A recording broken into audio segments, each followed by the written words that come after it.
Welcome to the Smorgasbord Podcast, episode 45, where we talk about a variety of different topics, uncensored, unedited, and unfiltered. It's been a minute. The moment I try to make it, I don't know. The more plans you make in life, the more life throws at you. So, oh man, where to even fucking begin? So it's been about a month and a half since I've uploaded, and I did not think I wasn't planning to take a break this long. A lot of shit's been happening. Um, I'd be lying if I say most of it was good. So the regional thing was we're gonna pick a week per take a week per episode, at least one or two episodes per week. So I was gathering more stuff to talk about, and I was gonna record. Then I found out that my close friend Noah passed away due to suicide.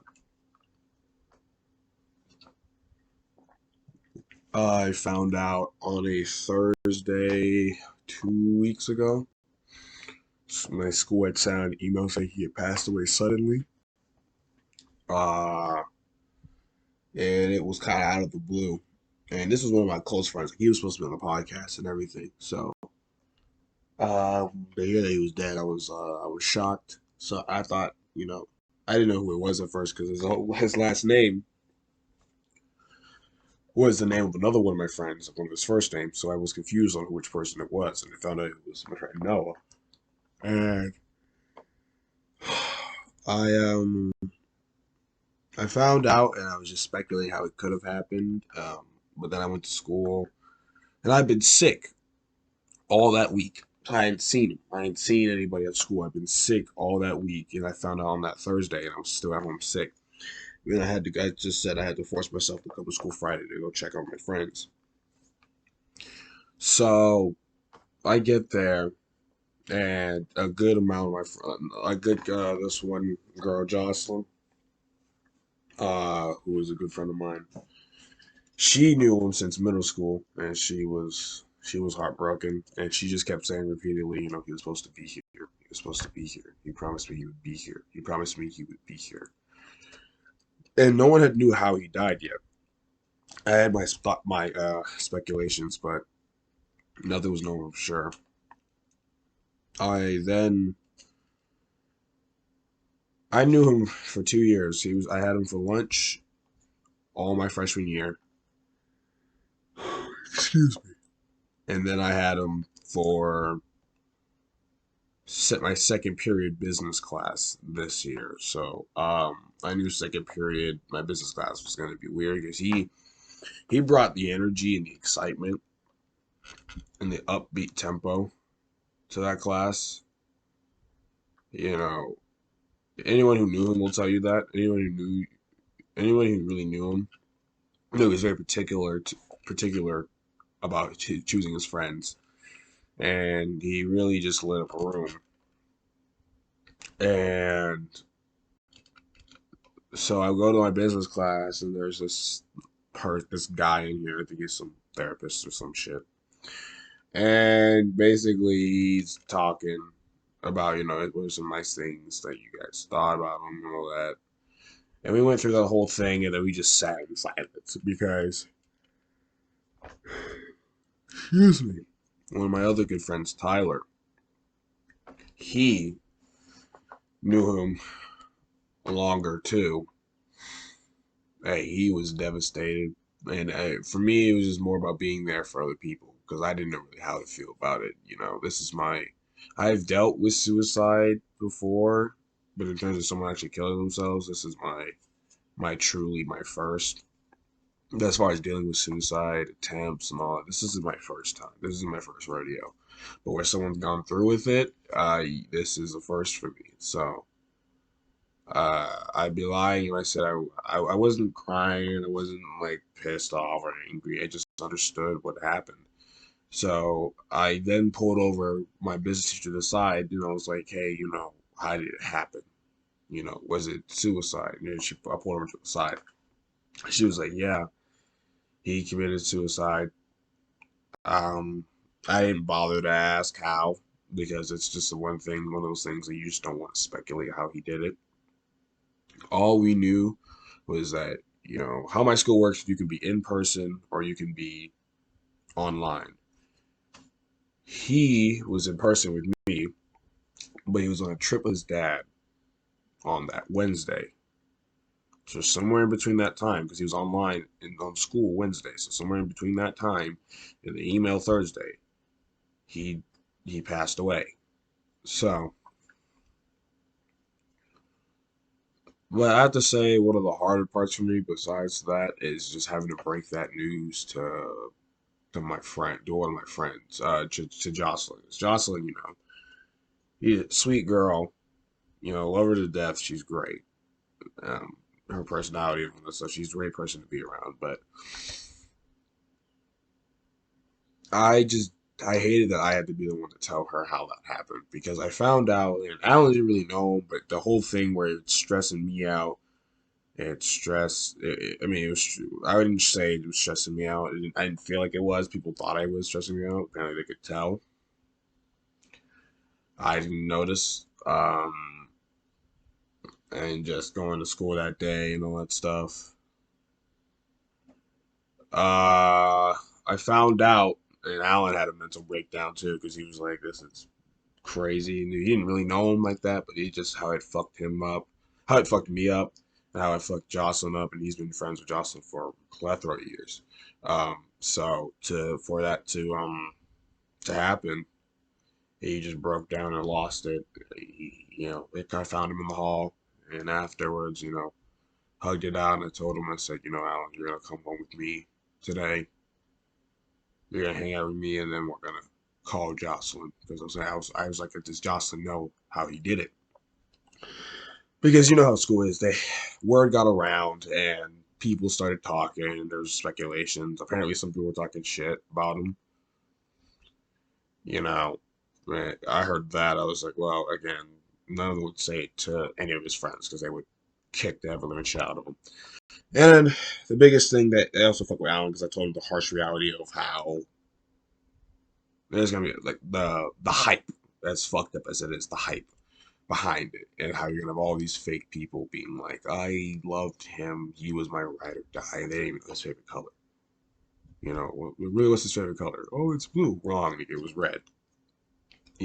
So I walked home with Alan after a very off day. I missed third period entirely because I was just like, I can't do schoolwork really. I can't.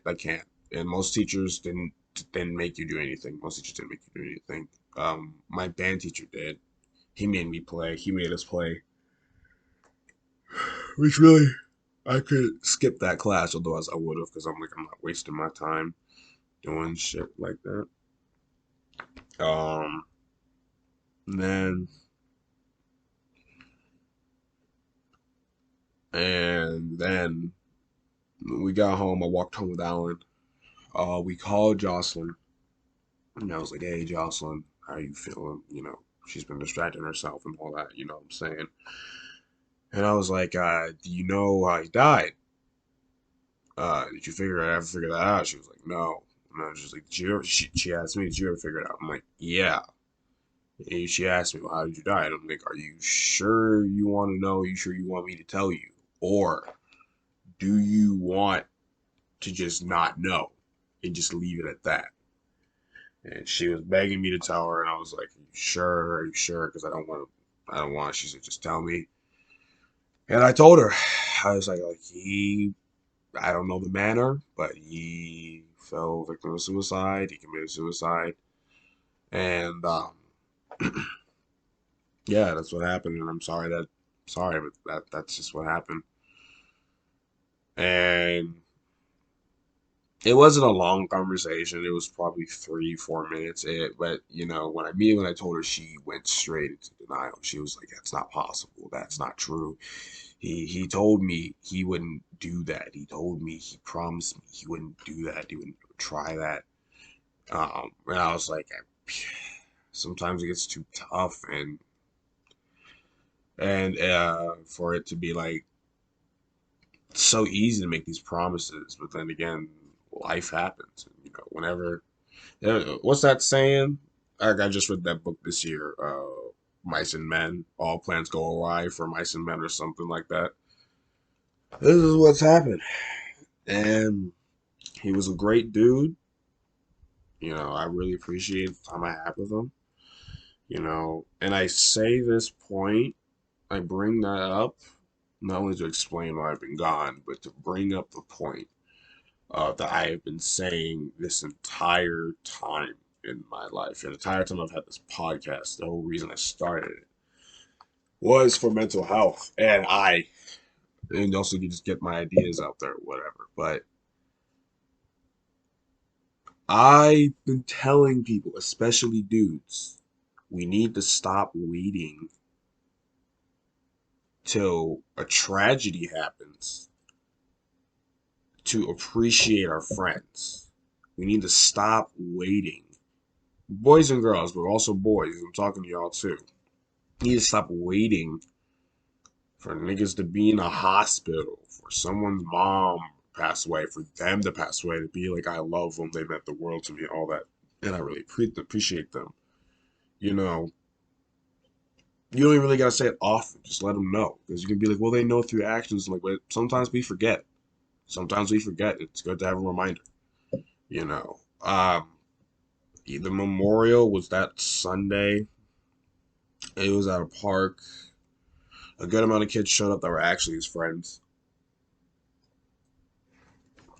And then uh, we pretty much did the balloon release. We talked at it. I spoke at it. I also just said that, you know,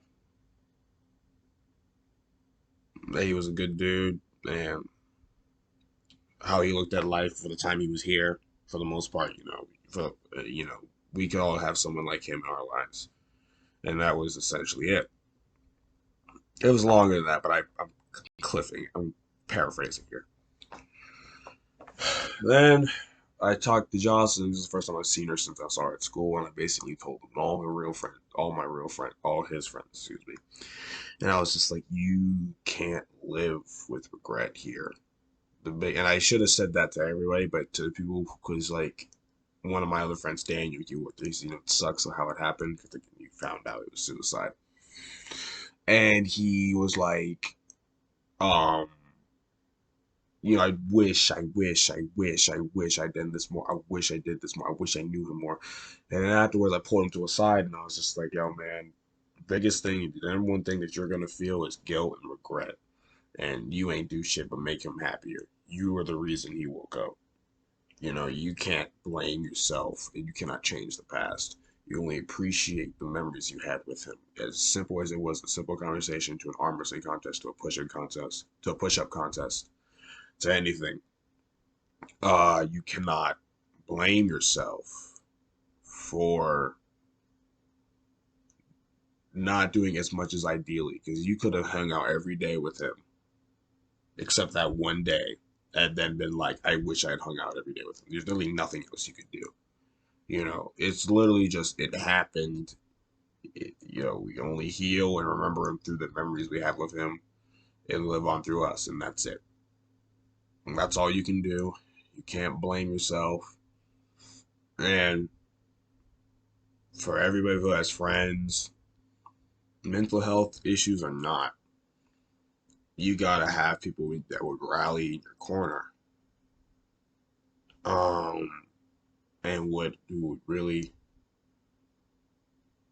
really stand by your side. And I don't, I don't really know.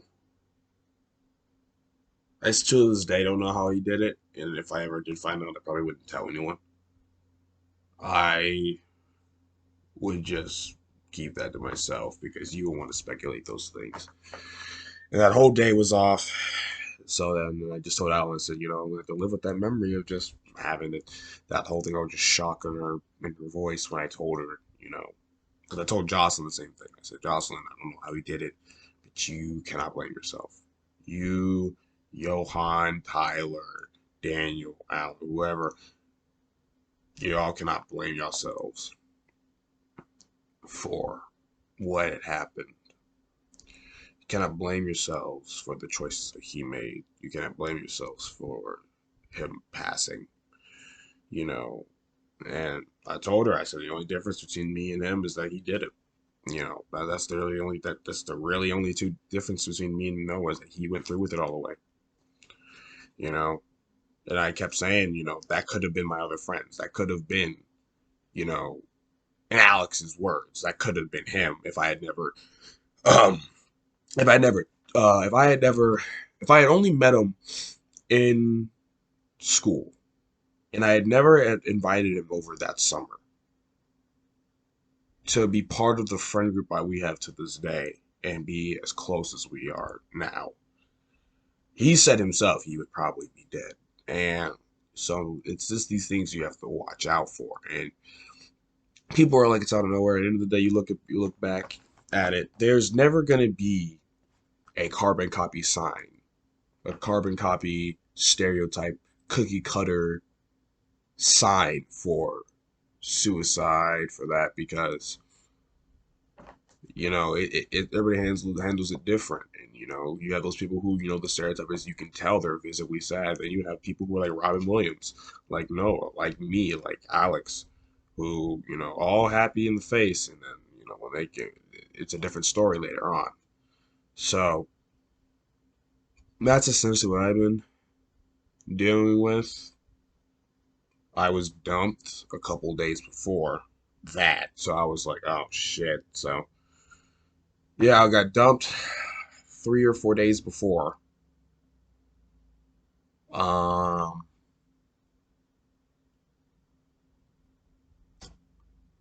and that's like a whole nother situation. It wasn't even a bad situation. It was just just how it was and how it's being handled to this day. And it leaves a weird feeling in my stomach. But I think that's just me bullshitting. I'll probably get over that.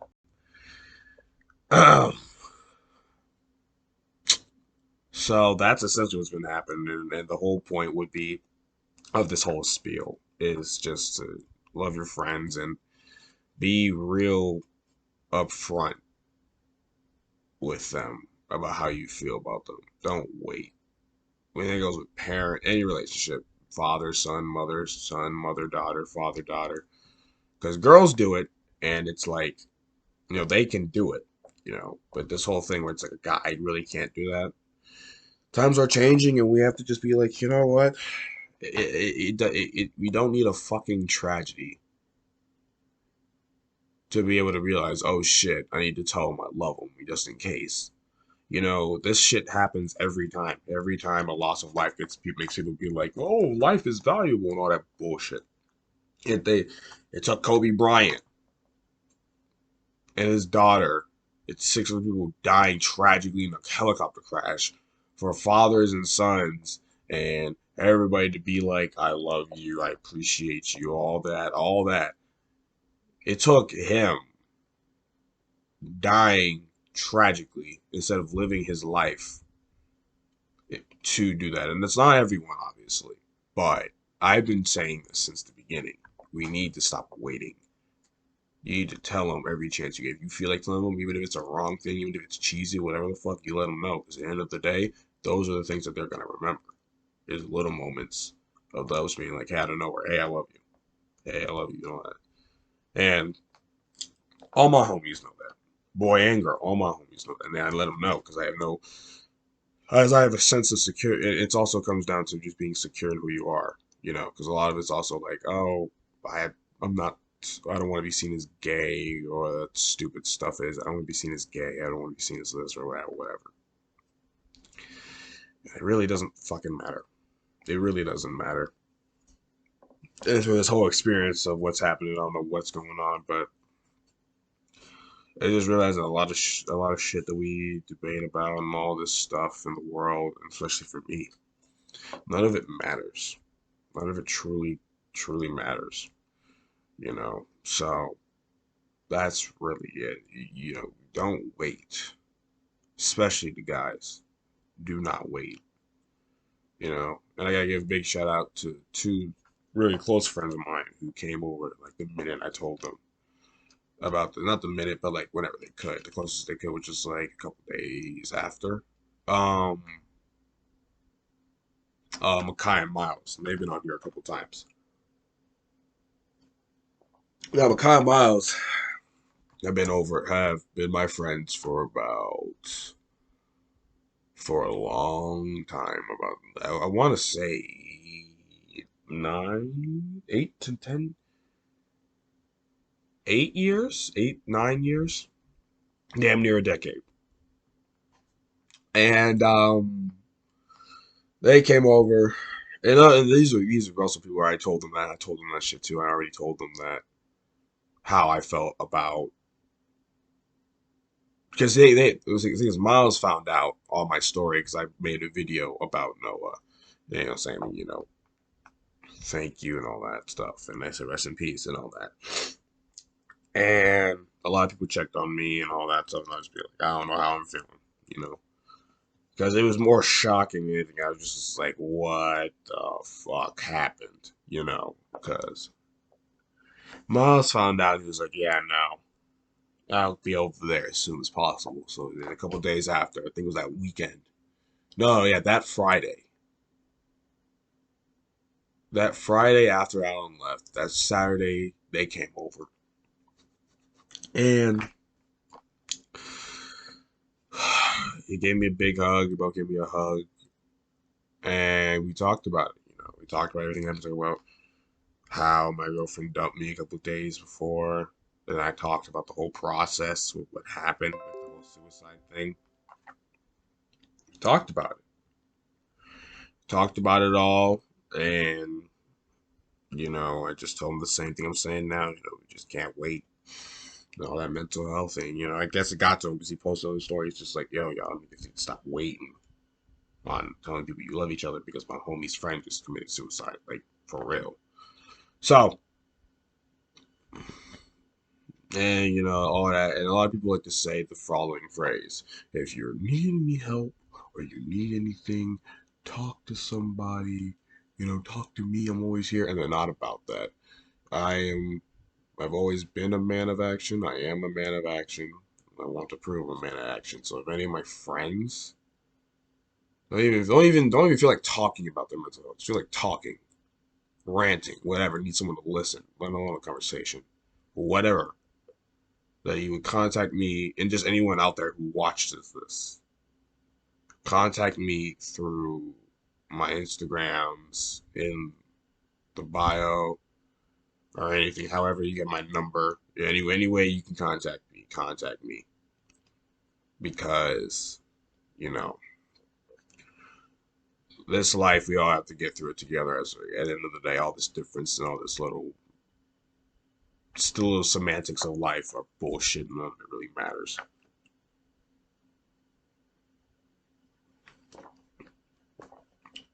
So it's been a month and a half, and then I was gonna record earlier about it when it first happened after the memorial. And I was like, I'm gonna go after that. I'm going to the memorial. I was debating whether to record. Excuse me. I was debating whether to record like before or after memorial. Before and be like, by the time you read this, by the time you watch this memorial, will be done. Yeah, it's been a minute. So, and then I got really sick. I caught a cold this week and last week. And it was a 99.8 was my fever. And I couldn't. I was too sick to even get on call for my online classes. And luckily, nothing was going on those 2 days because we're basically just sitting in class now waiting for the time to tick down because they're not giving us really anything new. Like, I have one thing new for math and a quiz on world history. But other than that, I'm done. There's a lot more doing finals this year. So, then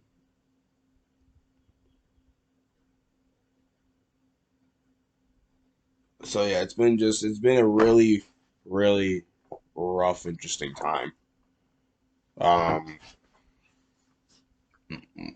so that's essentially what's been going on. Um, and a lot of it, I definitely haven't talked about a lot of stuff I wanted to talk about. But I'm still going to because because how I planned it was I was gonna come back after a couple 2 weeks and being like, sorry for the late fee. I was waiting on an order for my business because I run a business, but my order got messed up, so I can't really show you the new things I have. But essentially, I run my own business called Balance, and the whole point was positive message through clothing. And I was gonna plan to do all these things and show you the clothes and advertise all of it. Um, and also was just gonna ask the question: should I make merchandise for the podcast? Should I do that? And then all this shit happened, and I was like, I can't come back and talk about my business when all this has happened. So I've mentioned it here, and I'll dedicate a whole nother episode to it.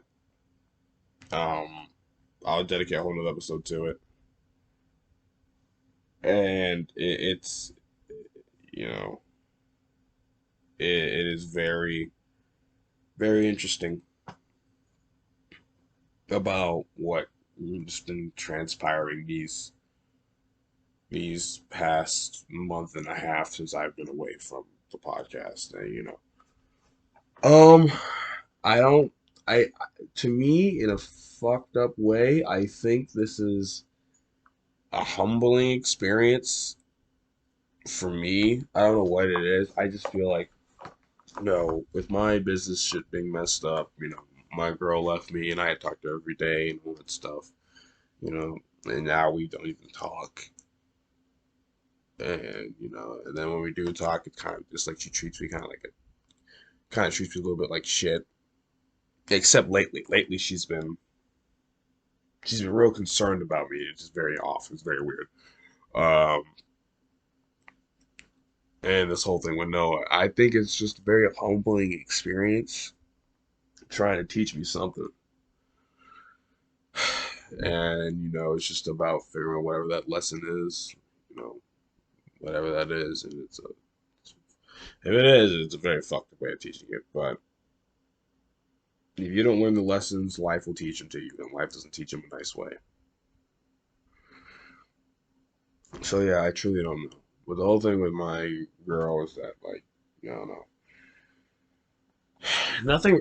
So I saw it coming, you know, because it's long distance again. So and I was like, I mean, you can tell.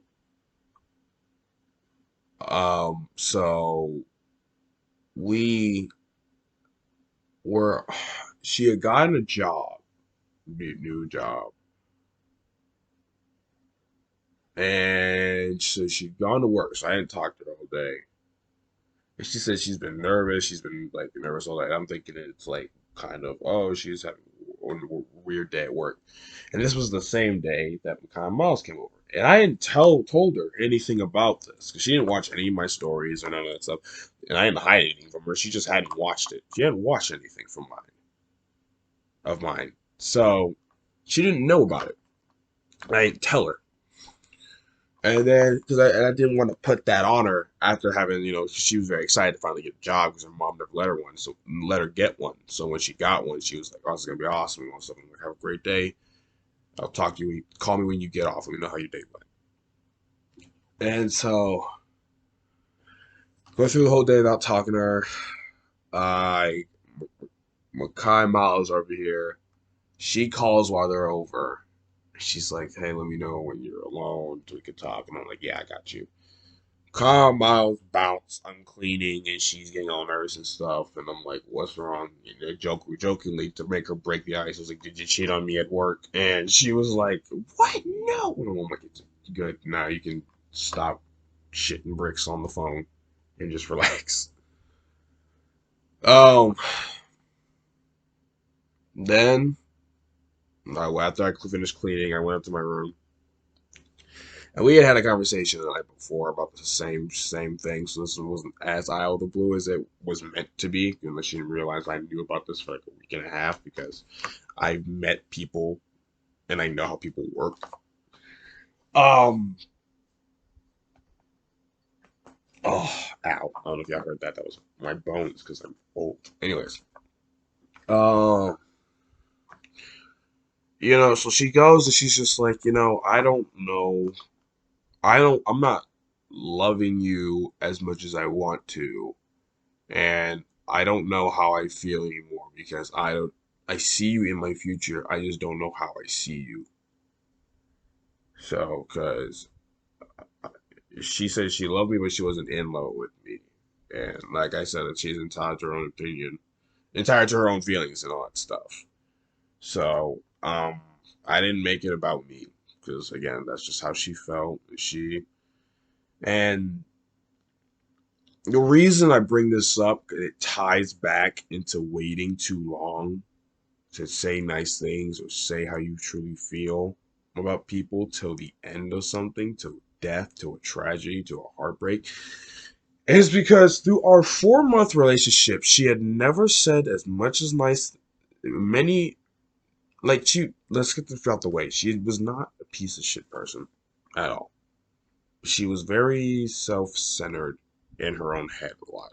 And I never got on to her about it because I understand because she was handed a lot of bullshit. I'm not going to air out her personal shit on here because that's her personal shit, but a lot of stuff. And me being understanding as I am, I was like, she don't know no better. It's all good. And I'll have that discussion if she gets out of line, but she doesn't, she's not an asshole. So it's fine. Um, she had never said as many nice things to me until she dumped me. And you gotta really think about that. And the span of 4 months of us dating and the 5 months of us talking to each other, like in general, I've known her for about half a year now. We were dated 4 months. The time where she said the nicest and most honest thing about her feelings towards me was when she was breaking up with me, was waiting for an end to be real about how you felt when I asked you, how do you feel? And again, that's how she did it. But again, there's a lesson in this. People need to stop waiting. You need to stop waiting for relationships to end through death, separation, whatever, to relay a message about how you feel about them. You need to stop waiting. She waited all that time. And so as a person, me as a person, I'm gonna let you know how I feel. And I put up with a lot of shit all the time in life.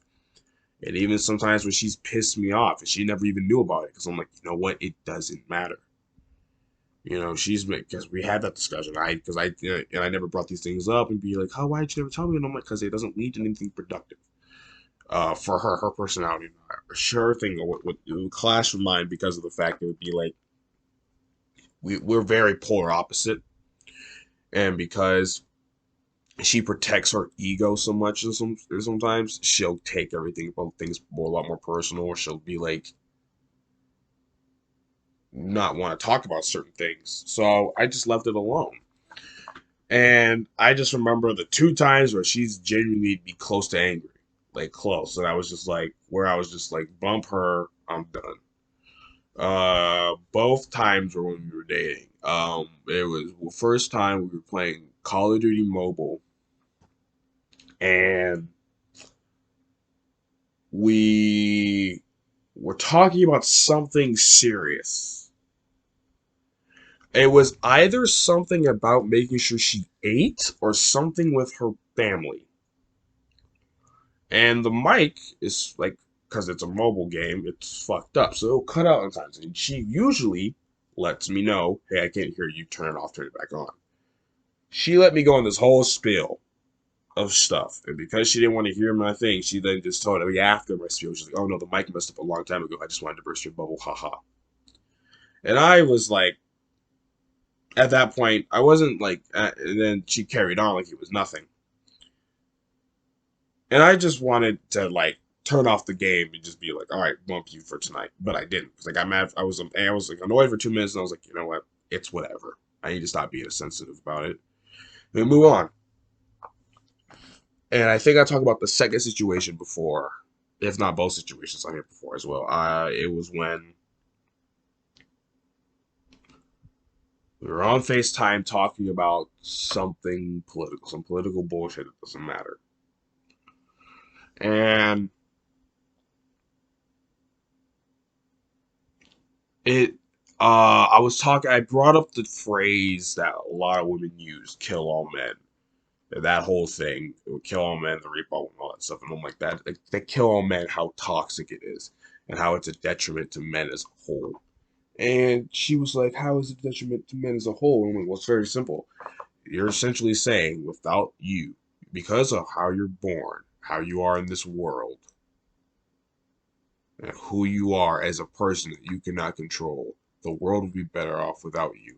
Because you are this, you are worthless. Because of this, you are expendable. Because of this, you have no value. And I tied that into like because that's the same thing with racism. Because your skin was darker, you are nothing. Because you are darker, you are lesser human. Because you're not like me, you are wrong.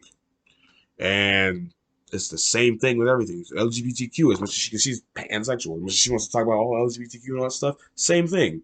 Because you like people that are different from me, because you have a different preference, you're wrong. You should be killed. The world would be better off without you. There is no difference. And she, in the very most disrespectful way, and this isn't me shitting on her, that I don't want this to be paint this picture like I did this monster. She was wonderful. But this is truly just what it was. This was essentially what it was that blanket statement of just, oh, I'm still gonna use it because ugh, no, what you said was cringe. Ugh, no. That's not how that works. That's not true. And disregarded and disrespected.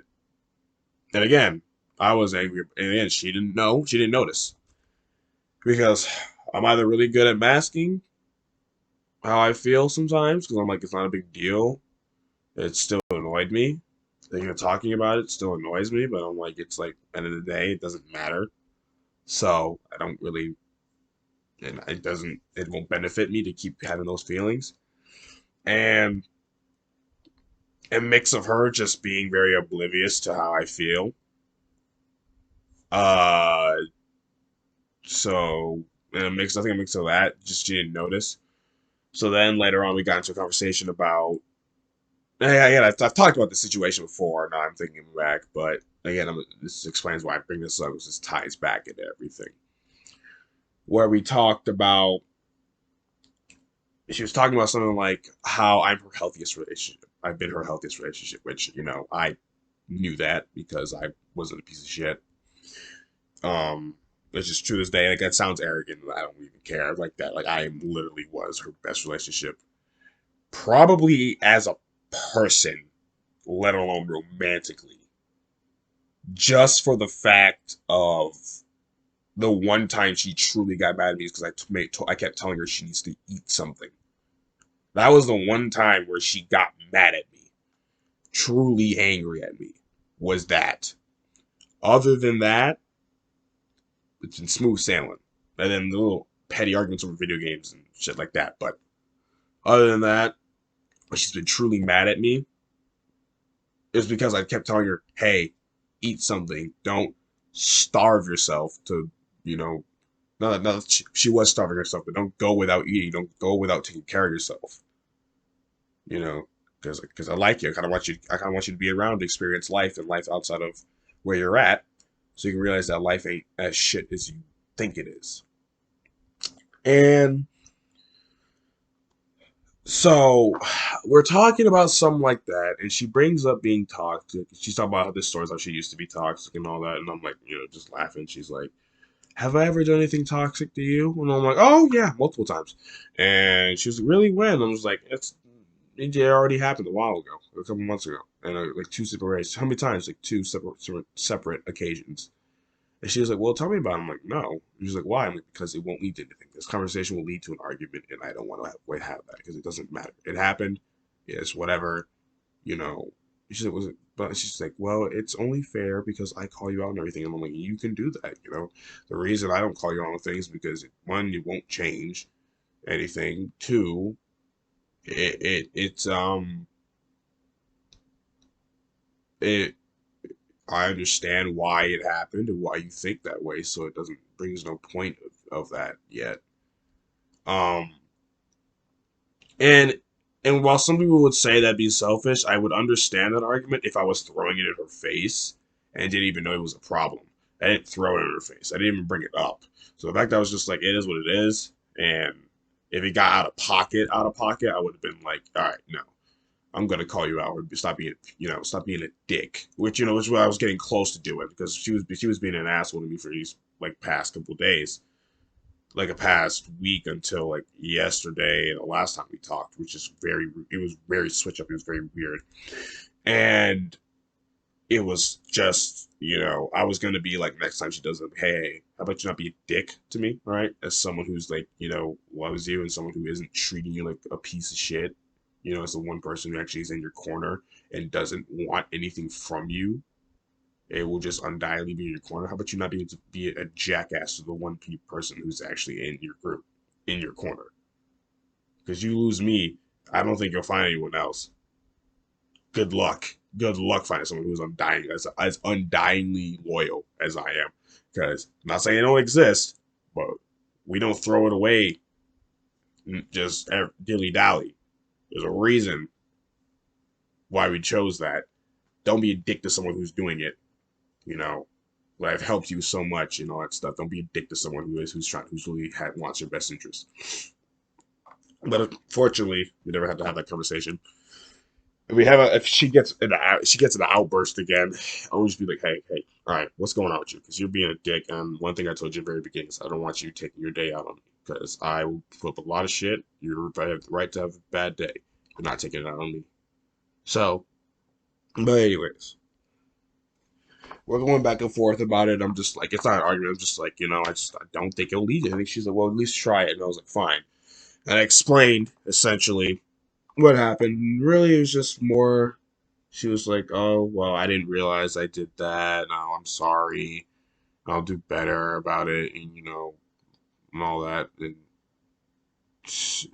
because she always like she didn't like, but she was very open to point out my problems, and she was like, "Well, I feel bad now," and I'm like, "Don't matter, don't care," because because the biggest thing as well is like whenever I get brought up a problem about her, it would come with an excuse, and it'd be like, "I understand how it is," because like she was like the whole thing with respect, which is the last episode I was talking about respect. I'm like, you not respecting everyone isn't okay, but especially to me, who has proven time and time again when the chips are down, I was in your corner. When shit got hot and shit got real, who was there in your corner? Me, undyingly, undyingly, and unquestionably loyal to you as a person, damn a boyfriend or whatever, as a person and as a friend. First, I was loyal to you to the end. I still am. So that's what that was, and now I don't know. Now she's being. Now I'm very confused because she's being oddly nice, which again ties back to why couldn't you do this shit when we were dating? But okay, like she was nice all the time, but it was that whole thing where she's trying to, like I said, protect her ego, protect her emotions because she's like waiting for this grand switch up that I'm gonna do, and I'll be like, no. If I don't like you anymore, I would tell you. If I didn't want to be with you, I'd be like, you're disrespecting me. I would let you know before. I'm just not going to cut you off because that's immature, stupid shit to avoid problems instead of confronting them.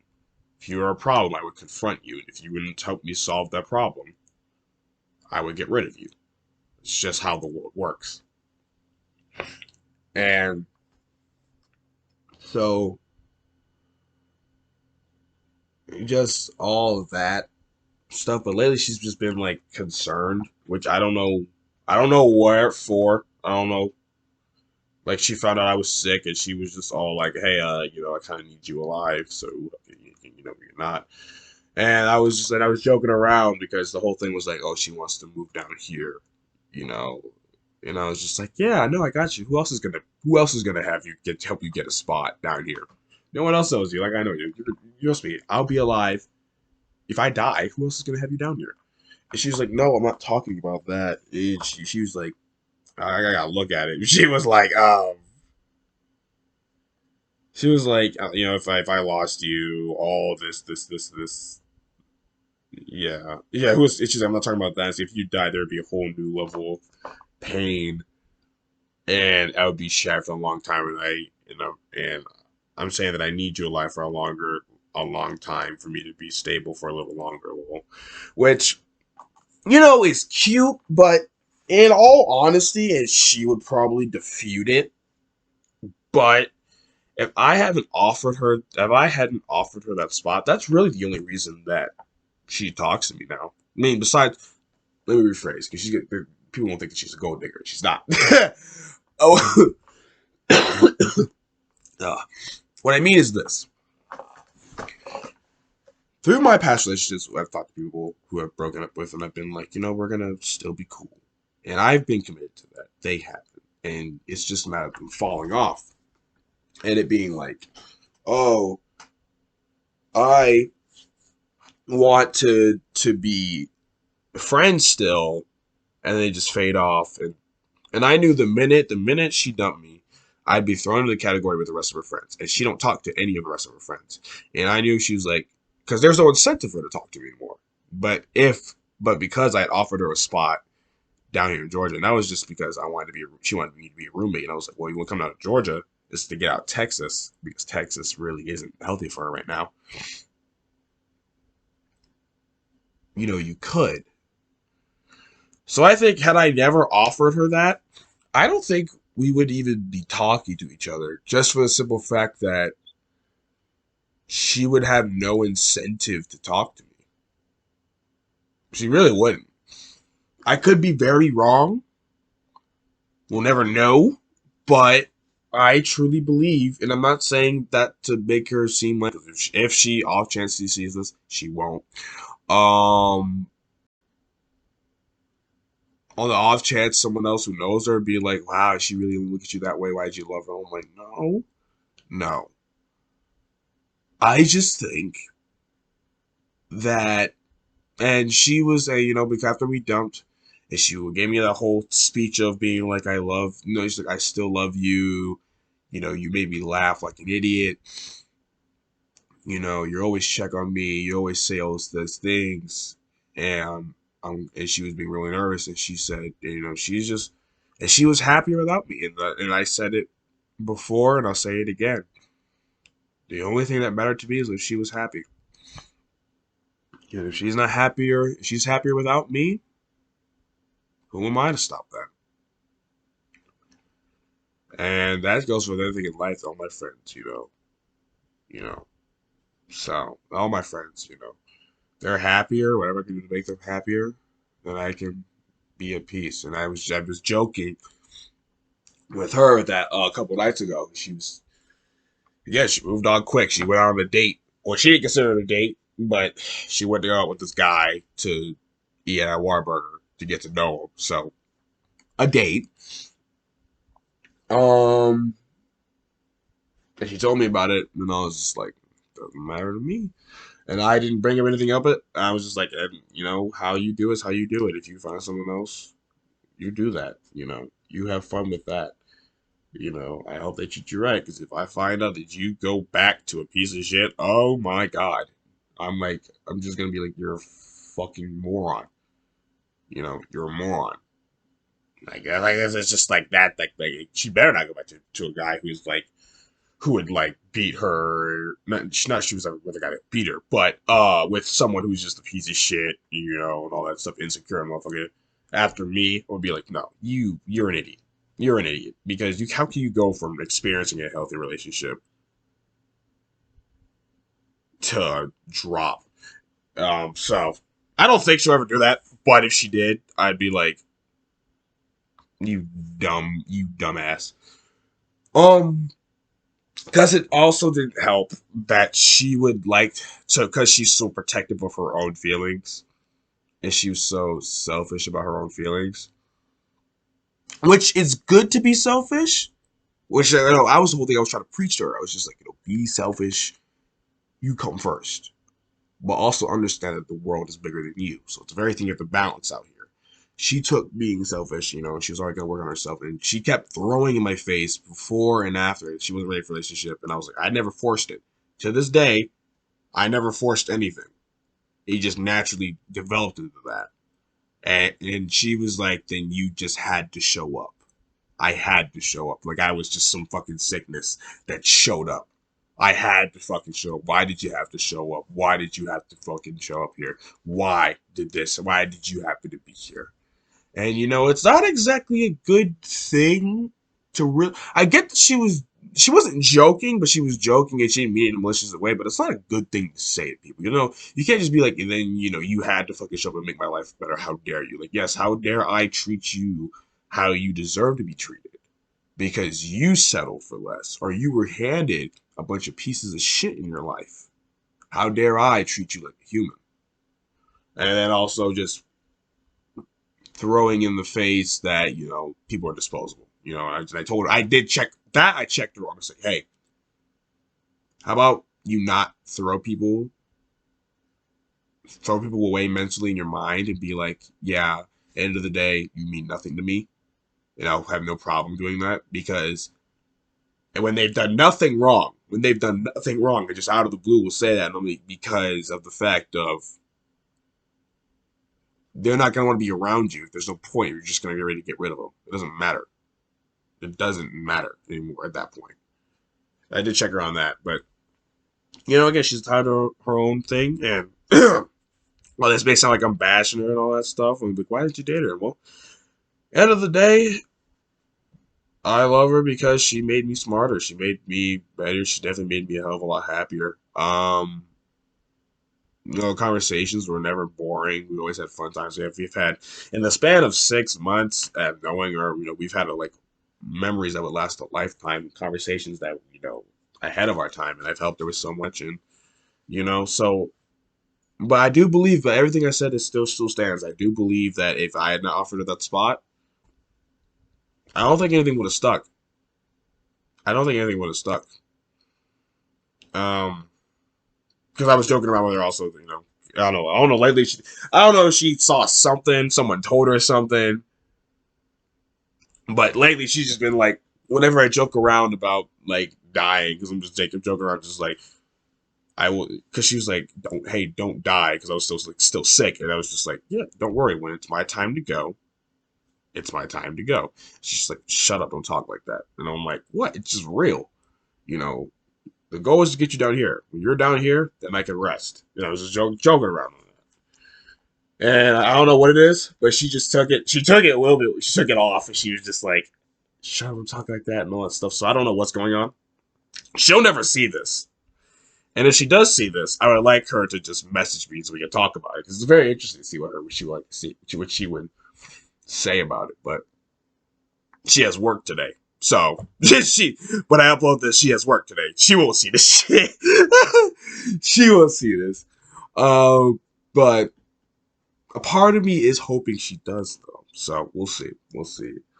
But I am back. Because of how life is, I cannot promise you a consistent upload right now. I'm going to try, because again, my whole goal is to get at least to 100 episodes before the second year anniversary of this whole podcast. And this is episode 45. So we got a long way to go, but we got summer. Yeah, we have a shit ton of stuff to catch up on. Sorry for all this lateness. I will be better. Life just happens. This is how it is. Life happens. Thank you all for watching. Stay safe. Rest in peace, Noah. If anyone out there watching needs anything, just contact me in some way. because I will read comments or whatever you comment, whatever. Do whatever you got to do to get in contact with me, and I will, and I could be that one person in your corner, because we only really need just one, because we're all getting through this shit together. We don't really need to be separated as much more than we really have to.